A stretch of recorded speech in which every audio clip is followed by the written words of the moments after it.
Hi folks, if you've got a sublimation printer and a heat press, let's have a look at some of the other products that you can actually print on.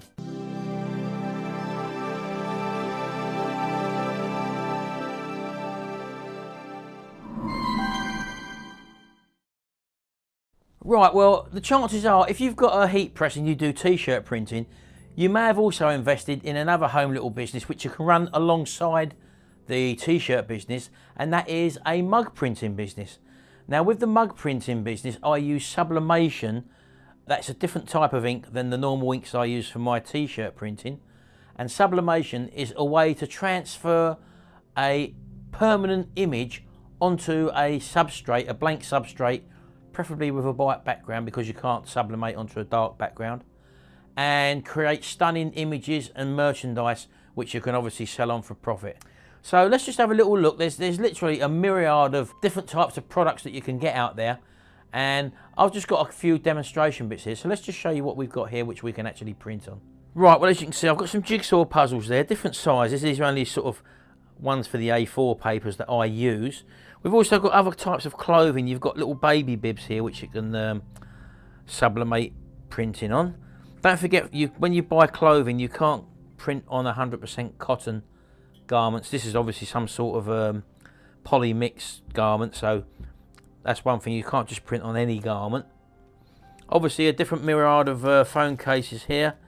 This one's for an iPhone 6 Plus, for example. There's an older one there, a Galaxy A3, and 9 times out of 10 what you get is a phone cover with an adhesive strap on it that you peel this cover off, and this is the actual bit that you sublimate on.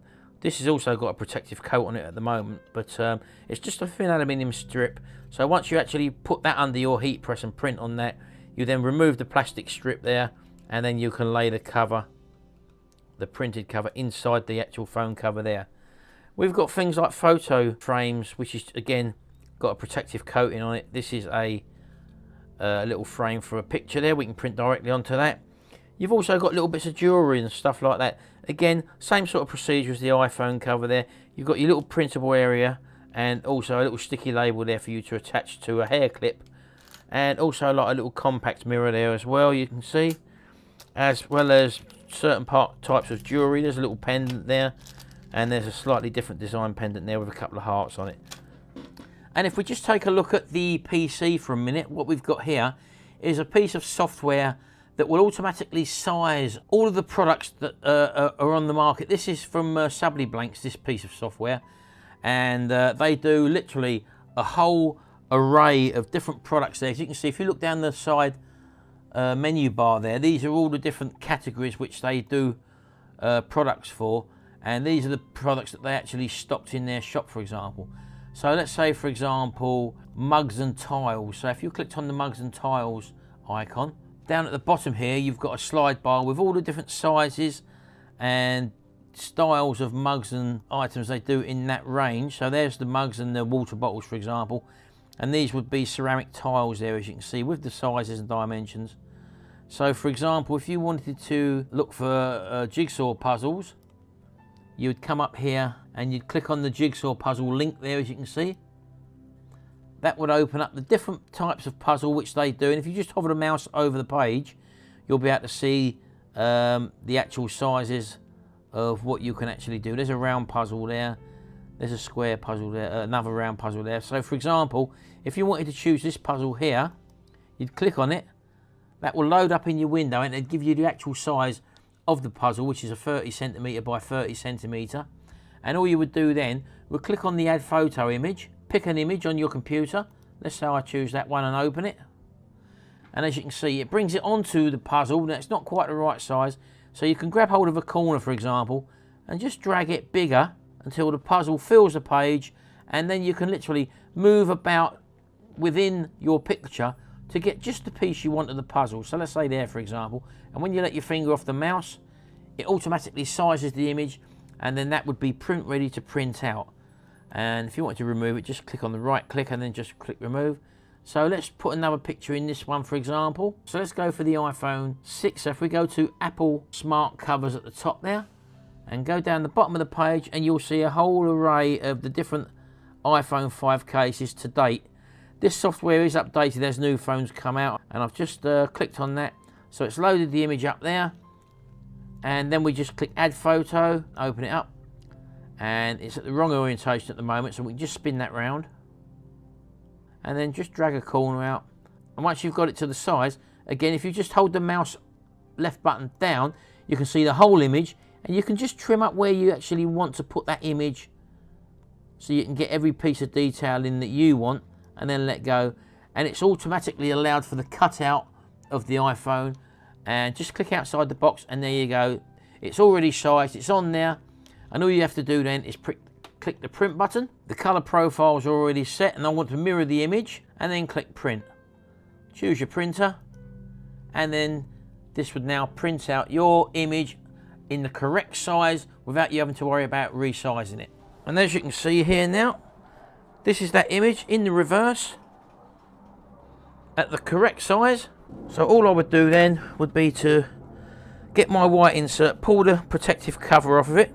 So all I would do then would be to get my Sublimation blank, and as you can see, if I just pull that cover back like that, you've got that protective film on it. A lot of people forget that it's got this on and try to print onto the actual protective coating. So you would just pull that back, and then you would lay your cover on there like that. And as you can see, it just allows enough bleed around there for the image to be the perfect size. You just whack a couple of bits of heat tape on it like that. You transfer it over to your heat press, and you'd then press that item. So as I say, you've got a whole myriad of items that you can do. This is only a fraction of what they do, Subliblanks. So what I would tend to do if I was you, rather than just pick and choose the so-called cheapest things off of eBay, go to one company that deals with the merchandise which you're going to be buying. And as I say, if you look at like Subliblanks, for example, they provide the actual software. It is a paid license subscription, but you can get that, and you will know for a fact for a whole year, for example, if you license it for the whole year, any product that you've got, you can actually create the templates straight away without having to measure things out on Photoshop or learning how to size things properly. It cuts all that out. You just literally drop the image over the template which you want. The template you know is correct because you'll be buying your merchandise from that company, and as a result of that, everything's going to be matching. There is a long-winded way of doing it, as you say. If you haven't got a single supplier and you're just buying stuff at random, then you probably have to, as you know, you have to resize stuff. That can be a bit tricky if you're sort of buying small things like this little pendant, for example. Let's open this up. So if you've got this little double pendant there, little double heart-shaped pendant, and it can be quite awkward for you to try and size the images on a little template like that. Whereas in that software, you can pick this actual frame and drag your image in, and then just literally drop it into size and move the image about until it's correct, and it will print out exactly this size. So that's the benefit of having something like that software. So one of my inks has just run out, so I'm going to have to change that on my printer here. Let's show you how I do that as well. Right, well, as you probably know, this is my sublimation corner here. Predominantly, all I really use is the mug press machine. I've got a PC rigged up to that as well, and also a sublimation printer, which is totally different than the printer I use for my t-shirt printing business. The reason why I don't use sublimation for the t-shirt business is because sublimation inks are very, very dear compared to the inks that I buy for the t-shirt transfers. So I keep it to a minimum. Mainly the biggest thing I would normally print on is a mug, as you can see there, a ceramic mug, or maybe the jigsaw puzzles, or as I've done in the past, as you can probably see here, this was a mouse mat which I've done, probably years ago, look, 2007 and 2008. So this again was one of the things that I would do. And what we would do, we'd go around to local football clubs on a Sunday. We would actually sell these products to the parents. So that's just a quick way in selling merchandise. We would do that with the mugs as well as also the t-shirts. My printer's showing that I've got an ink out, and it's a cyan ink. These are the inks that I use. It's the Sawgrass Sublijet R inks. And a lot of people say, oh, do you need to have a CISS system fitted to this? I personally have never had one fitted. This printer I've had literally for years and years. It's performed faultlessly, and this is how the inks come in a sealed container. Let me open this up, hold on. And as I say, this is sublimation ink, and they come in these little cartridges like that, and I like to give them a shake when I first get them, probably because they've been sitting about for ages. And literally open the door on the printer, pull the Scion one out. This is the empty one. Get the replacement one. Make sure it goes back in the right way, obviously. And literally push it in, close the door, and that will now reset and everything will be fine again. So we find it handy to keep a set of these in stock. So we've normally got one set in the printer, and as we lose one like this, for example, we will now replace another Scion one and put it back in the drawer. So we've always got one in stock. And as I say, this is the old 3300N. There's the 3100 Rico, which was the one that superseded this one. And I think there's one called a Virtuoso now, which again is the later version of the 3100. All great printers for sublimation. I wouldn't use any other printer apart from a Rico printer. I've never had a problem with them. I've had numerous Epsoms over the years for sublimation, and every single one of them has blocked up, and to the extent where they actually ruin the print heads. So that's just my advice. Right, anyway, that's that done. So I've just resized a graphic here on the computer. I've done it the old-fashioned way on this computer. This computer's not linked up to the internet, so I've had to just do it the old-fashioned way in CorelDRAW just to resize this graphic there to fit on this sublimation jigsaw puzzle. So we're going to be printing this off in a second. And as I say, don't forget that different products have different times for pressing as well.